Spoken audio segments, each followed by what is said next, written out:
ঈদুল আজহাকে সামনে রেখে শেষ মুহূর্তে জমে উঠেছে কুমিল্লার পশুর হাটগুলো।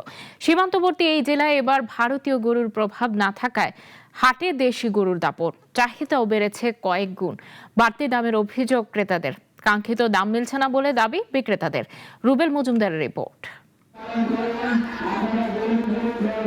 কোরবানির ঈদকে সামনে রেখে কুমিল্লায় জমে উঠেছে পশু হাটগুলো। পছন্দের পশু কিনতে ক্রেতারা ছুটছেন এক হাট থেকে অন্য হাটে। কেউ বড় গরু খুঁজছেন, আবার অনেকে বাজেট অনুযায়ী মাঝারি কিংবা ছোট আকারের পশুই বেছে নিচ্ছেন। বাজারে পশুর সরবরাহ ভালো থাকলেও দাম নিয়ে কিছুটা উদ্বেগ রয়েছে।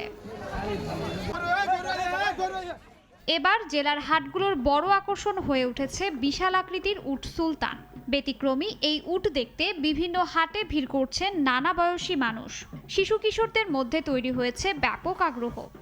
গরু প্রচুর উঠছে, কিন্তু কোনো ব্যবসায়ী গরু ছাড়তেছে না, ক্রেতাও আছে, কিন্তু অনেক যেগুলো আছে সবাই লাখের উপরে, লাখের নিচে গরু নাই। 9টা গরু আনছি, একটা গরু বিক্রি করছি, ঠিক আছে। এবার চান্দিনা গরু বেশি চলতেছে। গরু যা কিনছি তার থেকে 20,000 করে কম করছে। যে অবস্থা দেশের, যে অবস্থা বাজারের, যেরকম হয় আমরা সামনে দিয়ে গরু পাল্টাতাম না।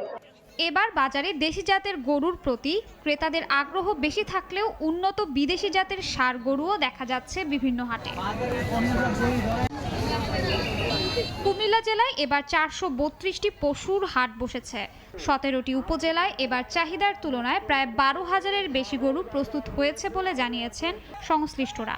পশু কেনা বেচা, হাট ইজারা, পরিবহন ও সংশ্লিষ্ট ব্যবসা মিলিয়ে প্রায় 2,000 কোটি টাকার লেনদেনের সম্ভাবনা রয়েছে। শাশ্বতী সরকার, নাগরিক।